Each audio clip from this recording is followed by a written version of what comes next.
Seriake Dickson. Thank you, Mr. President of the Senate and my distinguished colleagues. I am Henry Seriake Dickson, representing Bayelsa West.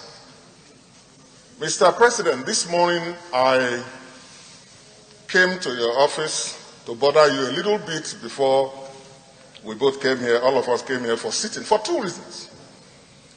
The most important one, which I whispered to you and principal officers, was the need for us to have a robust discussion of the security situation this nation is facing. And I wanted to suggest not only this, I didn't know my dear colleague was going to raise this motion at that time, but I also wanted to request you and the leadership for us to have a robust executive session to harmonize the various positions and resolutions and agreements that this Senate had taken even before some of us joined. We were following what was going on. And we are here, and my dear colleague has raised this motion that has elicited this very bipartisan and absolutely nationalistic response that is very impressive. And this is a good beginning for a new Nigeria. Mr. President, as you know, I whispered to you also that I was going to draw attention based on Order 42 to raise concerns about the developments in Chad a few days ago, about a week ago, because that development also has a direct and immediate consequence for both our national security and also for regional stability, security, and for the sustenance of democracy. Little did I know that my colleague was going to raise these fundamental issues. I want to, Mr. President, commend you, the leadership, and all colleagues that have listened to across party lines. I can see that we are not making the mistake that was made before 2015 general elections, where everything about security was dumped on the ruling party and the government at the time. I'm impressed that we are looking at issues dispassionately, as we ought to. And this should be a signpost of what is possible in Nigeria. Because right now, as you know, there is also loss of faith. We are not only losing lives in this country. There is loss of faith in the Nigerian project, in the Nigerian dream, in the Nigerian vision. And now if you ask yourself, is this the nation of Macaulay? Is this the nation of Azikiwe? Is this the nation of Balewa and Ahmadu Bello, the Sadana? Is this the nation of Awolowo and of Harold Ebaburiye, my leader, who led our people during the pre-independence conferences and so on? There is a general loss of faith. And my dear colleagues, this is why some of us, including me, have taken the position that all these security issues we are raising, all these issues that have bedeviled us, we shouldn't just blame one party or one government. Fundamentally, it is also a product of the faulty constitutional structures of this country. Faulty constitutional structures. We have forgotten that this is a nation of proud African kingdoms. Proud kingdoms with an ancient proud civilization. Look at Kanem Boronu, thousands of years ago. Look at Benin, thousands of years ago. We have forgotten. The founding fathers of our nation knew this. They knew this.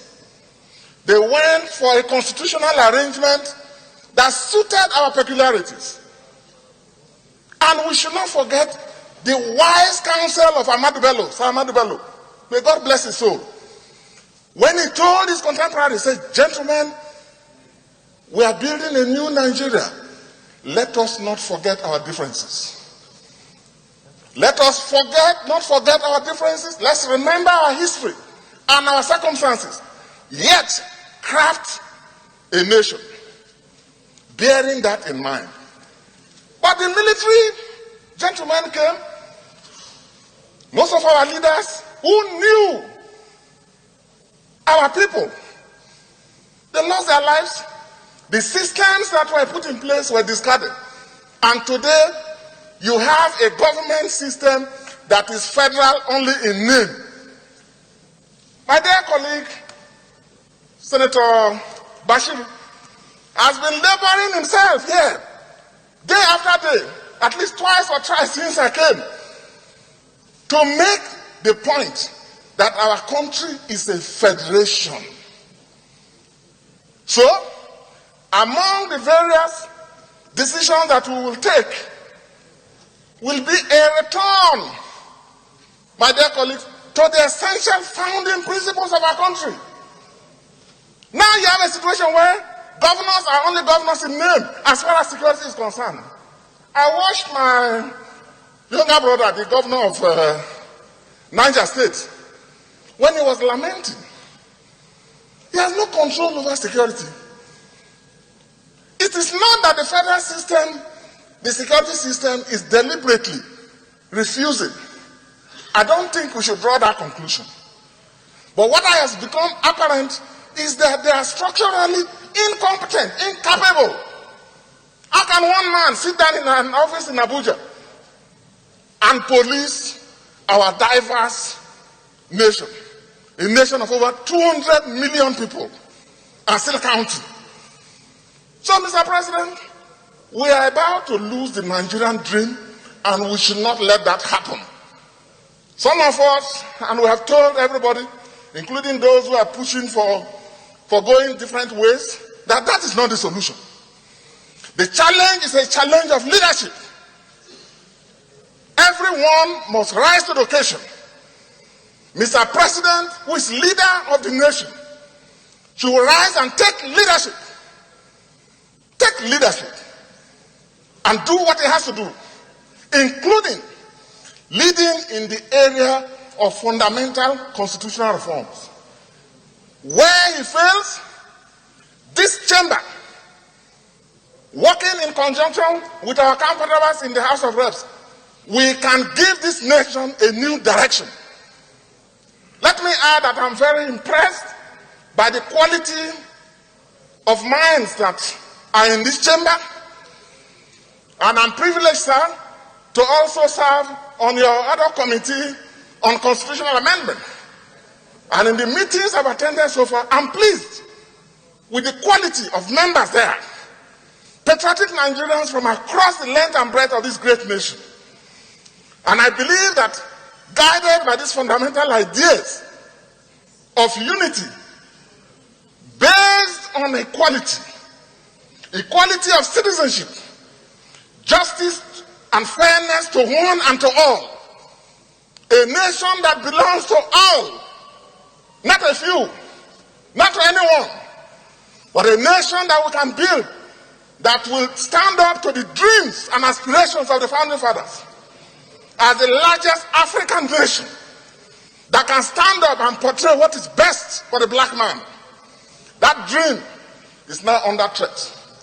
And so I want to end, Mr. President, by thanking all of us and to say we should continue in this way, but also that beyond this, let us move to solution.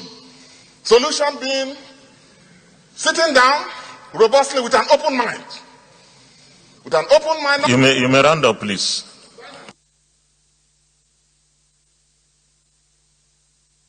Open mind, not north and south, but as Nigerians, as Africans, who have now a duty to build on the foundations that our founding fathers laid for us. Thank you very much, Mr. President and dear colleagues. Mr. President, in the light of the issue about the developments, unfortunate developments in Chad that I raised, I was going to add, so that we can kill as many birds with one stone, that we mandate the Senate Committees on Foreign Affairs, Defense and National Security to have audience with the Honorable Minister of Foreign Affairs, the National Security Advisor, and the Minister of Defense on the regional implications of the developments in Chad. I so move.